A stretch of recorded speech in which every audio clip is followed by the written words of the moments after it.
The year is 2157. Earth has changed a lot since the old days.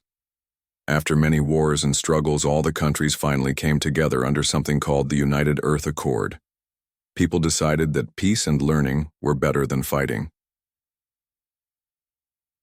Commander, Allison Grant stood on the bridge of the UES Horizon, looking at the stars through the large viewing window. The Horizon was Earth's first ship made for traveling far beyond our solar system. It was a beautiful vessel, sleek and silver, with the blue and green Earth symbol on its side. "Commander, we're picking up something strange," said Officer Ryan Peters, his eyes fixed on the screen in front of him. "It's not matching any known signature." Allison walked over and looked at the readings. After 15 years in space, she had seen many unusual things, but this was different. "How far away?" "About 30 minutes at our current speed," Ryan replied. Allison tapped her communication badge. "Lieutenant Wright, please come to the bridge. We may have our first contact situation." She then called, "Chief Martinez, I need those engines ready for anything." Daniel Wright was the ship's diplomatic officer. He had studied every known theory about alien communication and had helped design the first contact protocols. He arrived on the bridge quickly, his uniform perfectly pressed as always. "What do we have, Commander?" he asked, moving to the detection screen. "Something big and definitely not natural," Allison said. "I want you ready with the peace package transmission." "Frank," Martinez's voice came through the speaker. "Engines are at peak performance, Commander. If we need to run, we can run. If we need to stay, we can stay." The bridge crew worked silently as the Horizon moved closer to the unknown object. Soon, they could see it on the main screen. It was a ship, at least 3 times larger than the Horizon. It was dark and angular with what looked like weapons ports along its sides. "Scan it," Allison ordered. Officer Linda Powell ran the scans. "It's definitely a ship. I'm detecting life forms inside, but nothing that matches our biology. Power readings are off the charts. Those are definitely weapons, Commander, and they're powered up." Daniel stepped forward. "We should send the peace package now before they might see us as a threat." Allison nodded. "Send it." The peace package was a carefully designed message. It contained basic math to show intelligence, images of humans, music, and simple greeting. Messages in all Earth languages. Scientists had spent decades preparing it. Minutes passed. The alien ship remained silent. "They're scanning us," Linda reported. "Very thorough scans. They're going through our database, Commander." Allison frowned. "Can you stop them?" "No need," Daniel said quickly. "Let them learn about us. We have nothing to hide." Suddenly, the main screen flickered. A face appeared. It wasn't human. The being had gray-blue skin, 4 eyes set in a diamond pattern, and no visible nose. What might have been a mouth moved as sounds came through the ship's speakers. The ship's computer began working on the translation. After a few exchanges of sounds, words started to form. "We are Valkari," the alien said, the translation still rough. "You enter space claimed by Supreme Commander Zartek. Identify purpose." Daniel stepped forward. "I am Lieutenant Daniel Wright of the United Earth ship Horizon. We are explorers from the planet Earth, seeking peaceful contact with other, intelligent life." The 4 eyes blinked in an odd pattern. "Peaceful? Our scans show your planet has history of many wars. You fight among yourselves for thousands of years. Now you claim peace?" "Yes," Daniel replied. "We learned from our mistakes. We chose a different path." The alien was silent for a moment. "Interesting. Most species we encounter either show strength or become prey. You show neither." Allison stepped forward to stand beside Daniel. "We wish to show friendship, not strength or weakness. We believe there is more to learn from cooperation than conflict." The alien made a sound that the translator couldn't process. "You will meet with Zartek. Prepare for boarding party." The screen went dark. "Boarding party?" Linda said nervously. "Commander, should we power up defenses?" Allison considered this. The Horizon had defenses, of course. Earth wasn't foolish, but using them now could ruin this historic moment. "No," she decided. "We'll meet them as planned, Lieutenant Wright, prepare the meeting room. Chief Martinez, I want you to quietly ready our emergency systems, just in case. Everyone else remain calm and follow first contact protocols. Daniel nodded and left to prepare. Frank's voice came through again. Understood, Commander. I'll have emergency jump ready, but they won't see it. 20 minutes later, a small craft left the Valkari ship and approached the horizon. Allison, Daniel, and the ship's doctor, Maria Garcia, waited in the docking bay. The airlock opened. 3 Valkari stepped through. They were tall, nearly 7 feet, with the same gray-blue skin as the one on the screen. They wore what appeared to be armor, black with red symbols. The one in front had more elaborate markings. Supreme Commander Zartek, the leader, introduced himself, the words coming through a device on his armor. You are the Earth leaders? I am Commander Allison Grant, captain of this vessel. This is Lieutenant Daniel Wright, our diplomatic officer, and Dr. Maria Garcia, our chief medical officer. Zartek looked at them with all 4 eyes. Small group. No warriors? We are not here to fight, Allison explained. We're explorers and scientists. Zartek made that untranslatable sound again. We have studied your transmissions. Your planet fought itself nearly to destruction many times. Now you build ships to travel stars but bring no weapons? Curious evolution. Daniel smiled. We bring knowledge and friendship instead. Would you like to learn more about our world, as we would like to learn about yours? The Valkari commander studied them for a long moment. Yes. You are unexpected. The Galactic Confederation will find you interesting. Galactic Confederation? Maria asked, speaking for the first time. 17. Spacefaring species in alliance. Some peaceful, some not. All respect strength. Zartek looked at the humans carefully. You will need to prove your worth there. Allison kept her expression neutral. We look forward to meeting them and establishing friendly relations. As they walked to the meeting room, Zartek spoke again. Humans choose peace, you say, but your history shows you can fight when needed. Remember this when you meet the Confederation. Some will see peace as weakness. Daniel exchanged glances with Allison. We understand, Supreme Commander, but we believe true strength is knowing when not to fight. Zartek made a gesture with his upper limb. We shall see if that wisdom serves you among the stars. Not all species are as curious as the Valkari. The meeting room door opened, and humanity took its first step into a much larger, more complicated universe than they had imagined. 6 months had passed since the first meeting with the Valkari. Now, Earth had a small but important place on Nexus Station, the huge space city where the Galactic Confederation handled its business. The human embassy was not large or fancy-like those of other species, but it was clean and welcoming, with plants from Earth and pictures of blue oceans and green forests. Ambassador Sophia Bell sat at her desk, reading reports from home. She was 55 years old, with short gray hair and kind eyes that could turn sharp when needed. Before becoming an ambassador, she had been both a scientist and a leader in the United Earth government. Now she represented all of humanity to the stars. Ambassador, the council meeting will start in 30 minutes, said Olivia Winters, the head of security for the embassy. Olivia was tall and strong, with dark skin and always alert eyes. She had once been a soldier before Earth united, and old habits remained. Thank you, Olivia. Are Kevin and Gregory ready? Yes, ma'am. They're waiting in the main room. Sophia gathered her materials and walked with Olivia to meet the rest of her team. Dr. Kevin Reeves was studying some notes. He was Earth's expert on alien cultures, learning everything he could about the 17 species in the Confederation. Gregory Harper stood nearby, looking at a small device in his hands.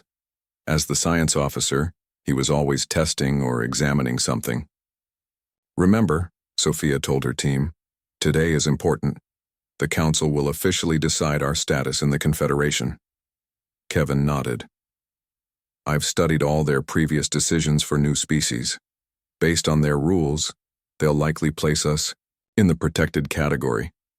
Which means what exactly? Olivia asked. It means they'll see us as weak and needing a stronger species to watch over us. Gregory said, putting his device away. Like having a big brother we didn't ask for. That's not acceptable, Sophia stated firmly. Earth is independent. We didn't come all this way to become someone's little sibling. The team left the embassy and walked through Nexus Station toward the council chambers.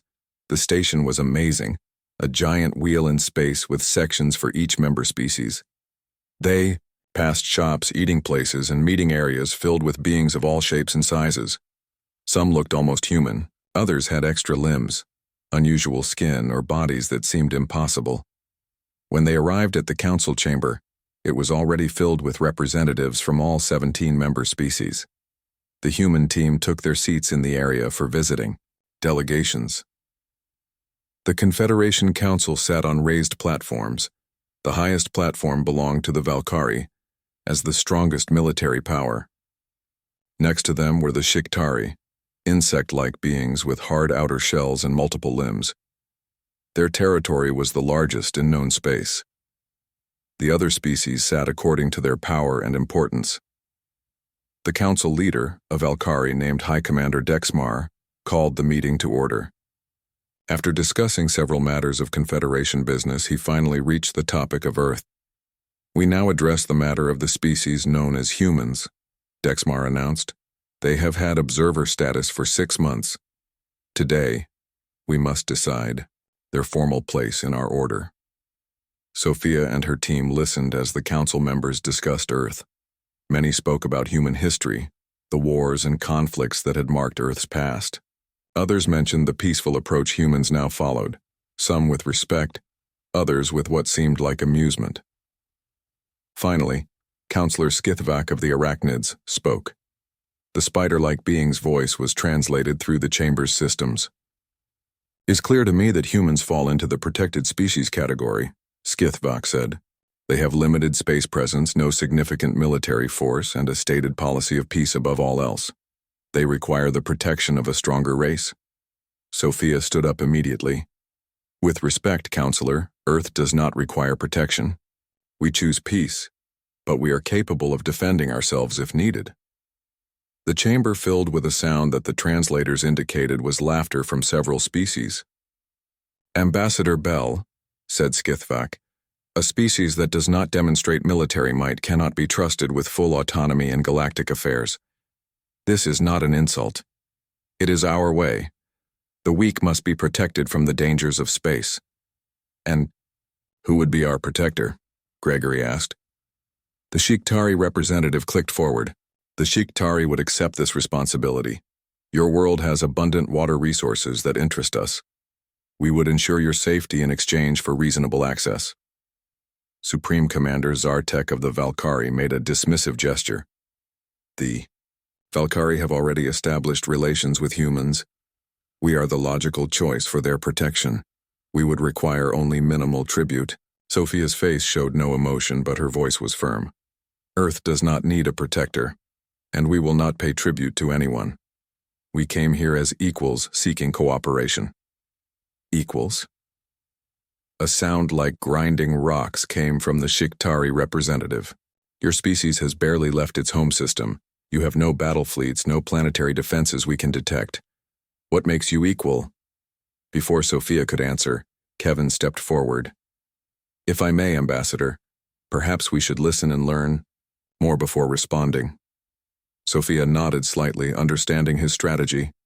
Kevin had been carefully studying all the species, learning their weaknesses and strengths. Gregory had been examining their technology.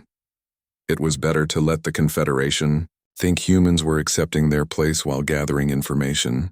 We appreciate the Council's concern for Earth's safety, Sophia said carefully. We request time to consider these options. The Council agreed to give Earth 1 week to decide which species would become their protector.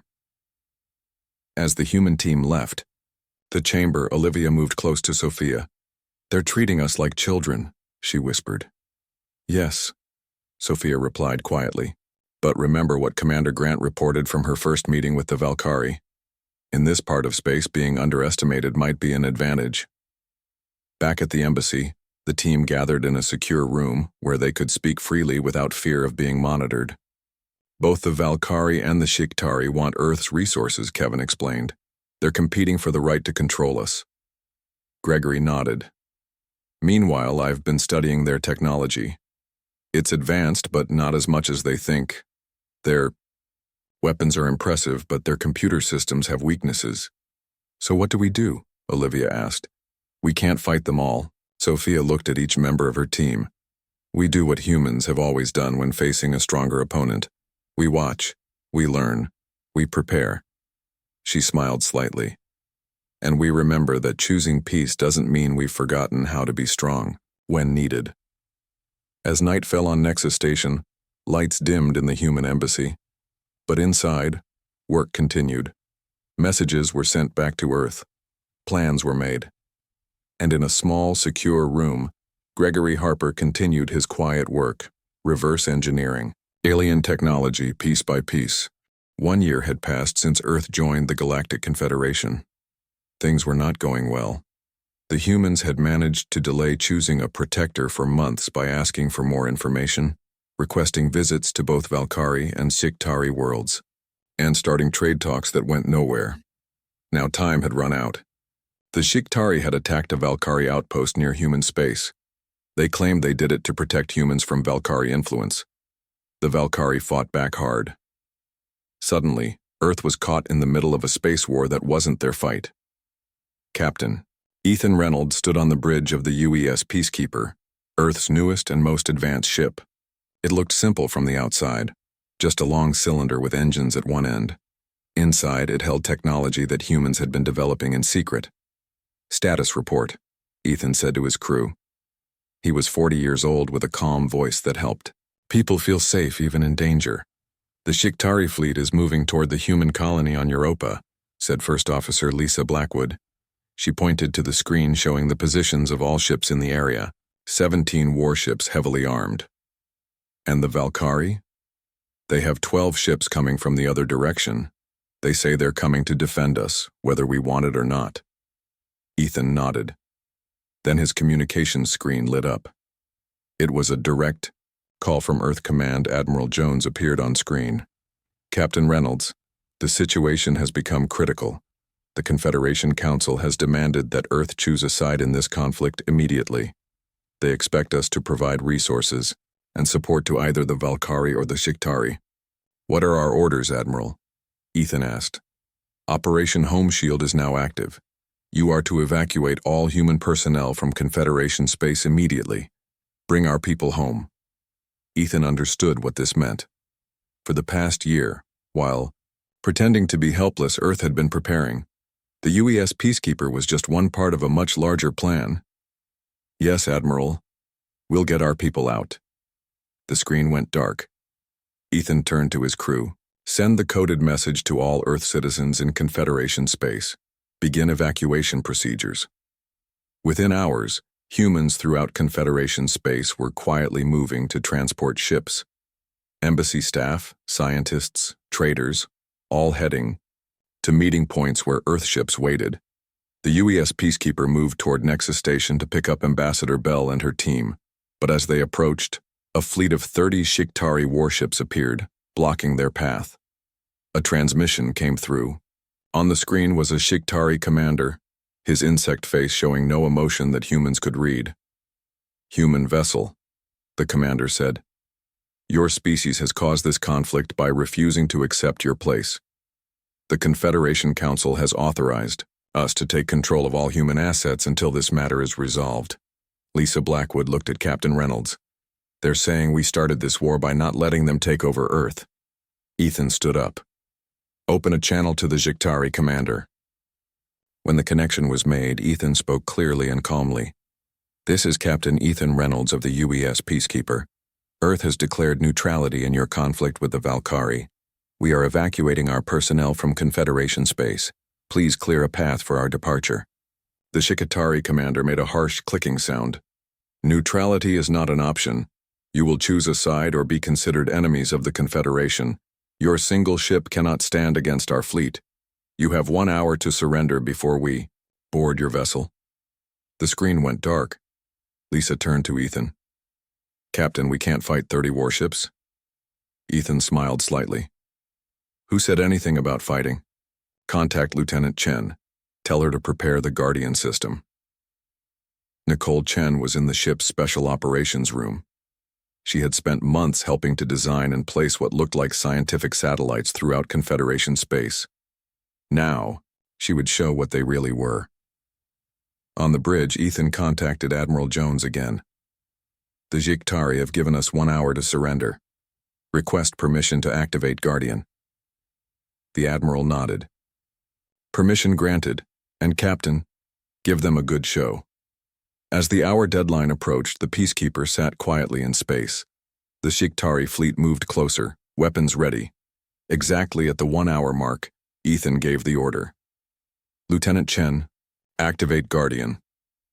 Nicole pressed her hand against a scanner, then entered a series of codes. Guardian system activated, Captain. Outside, nothing seemed to happen at first. Then one by one, the Zhiktari ships began to drift. Their lights flickered and went out. Their weapons powered down. Their engines stopped working. On the bridge of the Peacekeeper, the crew watched in silence. What's happening to them?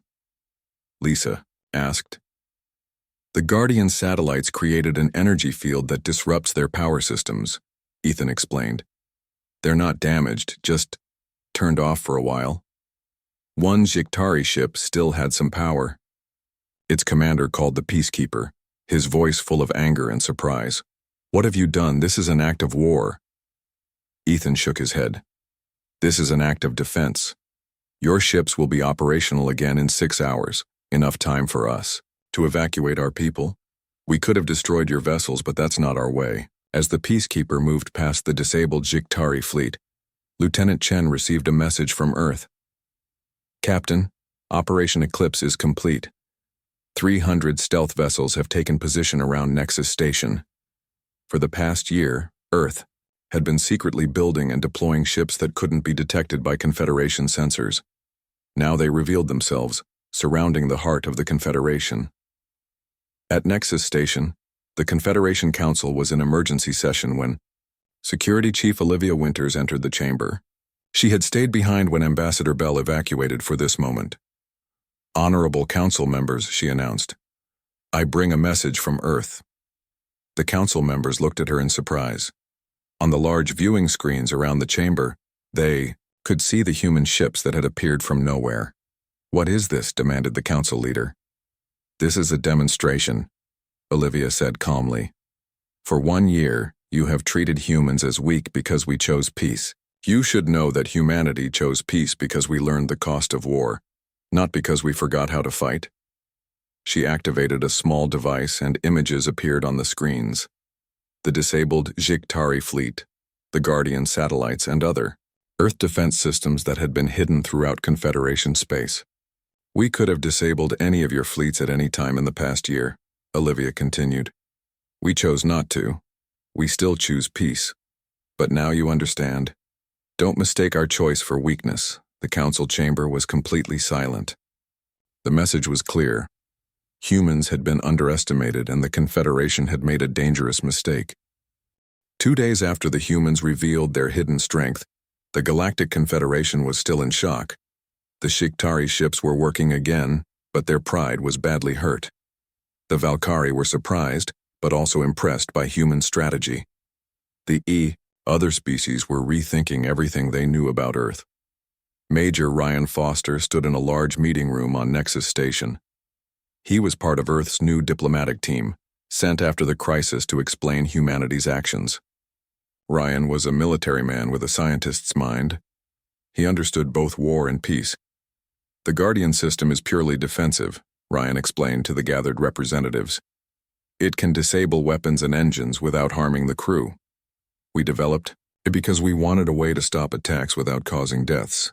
Counselor Skithvac of the Arachnids moved forward, his 8 legs making soft clicking sounds on the floor. But you deceived the Confederation. You presented yourselves as weak while hiding your true capabilities. Ryan shook his head. We never claimed to be weak. We said we chose peace. That choice was misinterpreted as weakness by the Confederation. The human makes a valid point, said Supreme Commander Zartek of the Valkari. We assumed their peaceful stance meant they could not fight. This was our error. The Shiktari representative was less understanding. They placed weapons throughout our space without permission. This is an act of war.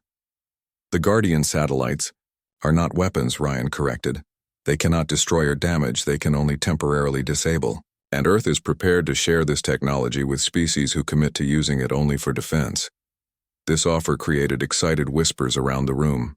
Many smaller species in the Confederation had been dominated by the larger powers. Defensive. Technology could change the balance. Meanwhile, aboard the UES Peacekeeper, Captain Ethan Reynolds was meeting with Ambassador Sophia Bell, who had returned to Nexus Station after the crisis. "Your timing was perfect, Captain," Sophia said.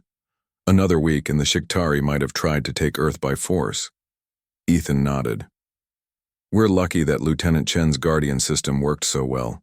We tested it many times but never on so many ships at once." "And now?" Sophia asked. "Now Earth Command wants us to stay here while the diplomats work out a new agreement with the Confederation.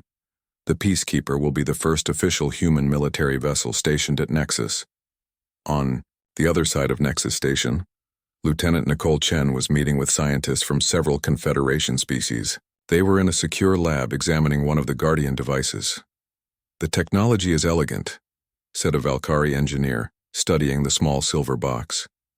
"It doesn't destroy the target systems. It simply creates a field that interrupts energy flow. When the field is removed, everything works again." Nicole nodded. "That was our goal. Earth's history taught us that the ability to destroy is easy. The ability to defend without destruction, that's much harder." A smaller alien from a species called the Myth spoke up. "My people have been under Shiktari protection for 50 years. They take our resources and give little in return. If we had this technology, that's why Earth is willing to share it," Nicole said. "We believe every species has the right to protect itself." Back in the council chamber, the discussion had turned heated. The Shiktari were demanding sanctions against Earth for their deception. The Valkari were arguing that humans had shown both wisdom and strength, qualities the Valkari respected. Major Foster stood calmly through it all. Finally, he raised his hand for silence. "May I remind the Council that Earth did not fire a single shot? When faced with 30 warships, we chose to disable rather than destroy. We still seek peaceful relations with all species. We simply refuse to be bullied or controlled." The Council leader, seeing the divide among the members, called for a recess. As the representatives filed out, Ryan was approached by a group of delegates from smaller species. "Major Foster," said one, a bird-like being with bright blue feathers, "my people, the Avari, would be interested in discussing this defensive technology. We have suffered raids from space pirates for generations." Others expressed similar interest. The balance of power in the Confederation was already shifting. Later that evening, Captain Reynolds received a call from Admiral Jones on Earth. "Good work, Captain. The Confederation Council is beginning to understand our position, but we've detected unusual activity from the Shiktari. They're gathering a larger fleet at the edge of their territory. Stay alert." Ethan frowned. "Do they really want to try again after seeing what our technology can do?" "The Shiktari have ruled through fear for centuries," the Admiral replied. "They're not used to being challenged." The next morning, alarms sounded throughout Nexus Station. A massive Shiktari fleet was approaching, over 100 warships. The Confederation Council gathered in emergency session. The Shiktari representative addressed them. "The humans have disrupted the natural order of the Confederation. This cannot be allowed. Their technology must be surrendered to proper authorities, namely, us. If they refuse, we will take it by force."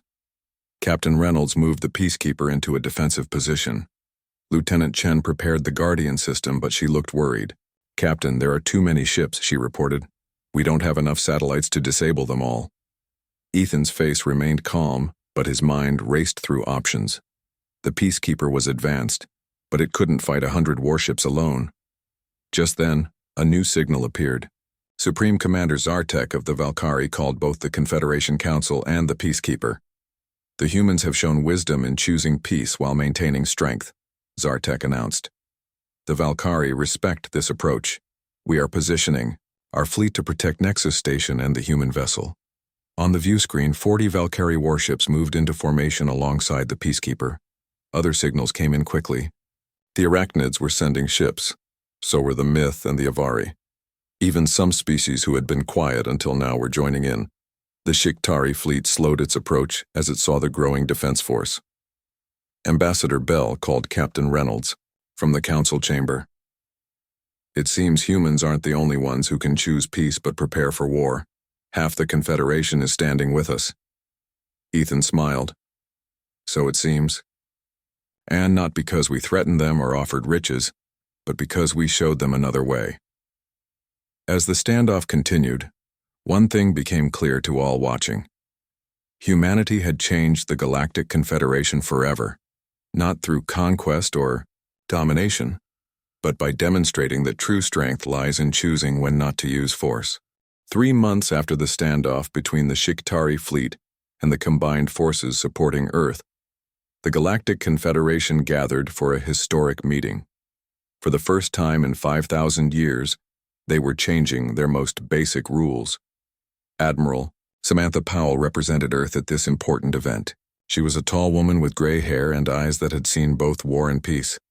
Before Earth united, she had commanded ships in the last conflicts between nations. Now she worked to make sure humans would never need to fight again. The new Confederation Charter recognizes the right of all species to self-determination, announced the council leader. No species may force protection on another.